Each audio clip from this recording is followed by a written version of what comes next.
نماز کے دنیاوی اور آخرت فوائد۔ سب سے پہلے نماز اسلام کا دوسرا رکن ہے اور مسلمانوں کی ایمان کا عملی اظہار ہے۔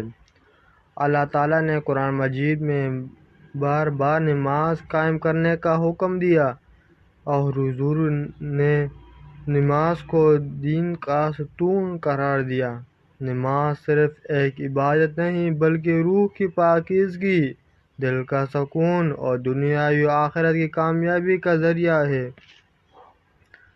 نماز کے دنیاوی فوائد: دل و دماغ کا سکون۔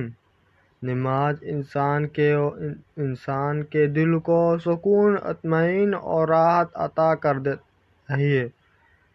دن میں 5 مرتبہ نماز رب کے سامنے جھکنے سے انسان کی طبیعت پر خوشگوار اثر پڑتا ہے۔ قرآن: بے شک دلوں کا اطمینان اللہ کے ذکر سے ہی ہے۔ سورہ برائیوں سے محفوظ۔ نماز انسان کو فحاشی، بے حیائی اور گناہوں سے بچاتی ہے۔ جو انسان باقاعدگی سے نماز پڑھتا ہے اس کی عادتیں خود بخود سنوری لگتی ہیں۔ قرآن: نماز بے حیائی اور برے کاموں سے روکتی ہے۔ نماز دن میں 5 وقت مقررہ اوقات میں ادا کی جاتی ہے جو انسان کو وقت کی پابندی اور نظم کو ضبط کر سکتی ہے۔ جسمانی اور روحانی صفات: نماز کے مختلف ارکان جیسے رکوع، سجدہ، قیام اور قعود جسمانی ورزش کا کام دیتی ہیں جس سے جسم صحت مند رہتا ہے، ساتھ ہی ذہنی سکون بھی حاصل ہوتا ہے۔ نماز کے آخری فوائد: آخرت کے فوائد: اللہ کا قرب حاصل ہوتا ہے۔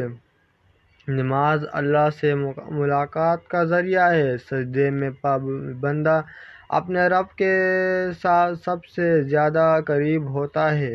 حدیث: سب سے زیادہ قریب بندہ اپنے رب سے اس وقت ہوتا ہے جب وہ سجدے کر رہا ہو۔ صحیح مسلم کا یہ حدیث تھا۔ قیامت کے دن نجات کا ذریعہ: قیامت کے دن سب سے پہلا سوال نماز کے بارے میں ہوگا اور نماز درست ہوئی تو باقی اعمال بھی آسان ہو جائیں گے۔ حدیث: قیامت کے دن سب سے پہلا سوال نماز کا ہوگا۔ ترمذی کا یہ حدیث تھا۔ گناہوں کی معافی: نماز گناہوں کو ایسے مٹا دیتی ہے جیسے پانی ناپاکی کو دھو دیتی ہے۔ حدیث: کیا تم میں سے کوئی ایسا پاپ پسند نہیں کرتا کہ اس کے دروازے پر ایک نہر ہو جس میں وہ دن میں 5 بار غسل کرے؟ اسی طرح 5 وقت کی نماز گناہوں کو دھو دیتی ہے۔ صحیح بخاری۔ نماز صرف ایک فریضہ نہیں بلکہ زندگی کا ایک لازمی حصہ ہے۔ جو شخص نماز کا پابند ہوتا ہے اس کی زندگی میں برکت، دل میں سکون اور آخرت میں کامیابی لکھی جاتی ہے۔ ہمیں چاہیے کہ ہم خود بھی نماز کے پابند رہیں اور اپنے بچوں کو اور گھر والوں کو بھی اس کی تعلیم دیتے رہیں۔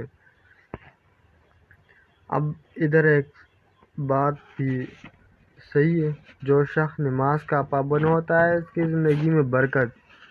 جو شخص نماز کا پابند ہوتا ہے اس کے دل میں نہ کوئی حسد ہو نہ کوئی تکبر ہو، مطلب وہ برائیاں جو انسان میں ہوتی ہے وہ نہ ہو تو اس کے زندگی میں بھی برکت، اس کے دل کو بھی سکون ملتا ہے اور اس کی آخرت میں بھی اچھا درجہ ملے گا۔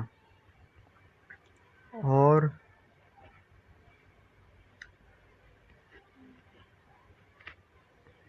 دوسری بات یہ ہے کہ نماز برائیوں کو روکتی ہے۔ تو جب انسان پابندی سے اللہ پر یقین رکھتا ہے، نماز پڑھتا ہے، اللہ پر یقین رکھتا ہے تو وہ کیسے ہو سکتا ہے کہ وہ غلط کام کرے؟ تو اللہ تعالیٰ اس کو اپنے حفاظت میں لے لیتے ہیں، اس کی خواہش نہیں ہوتی۔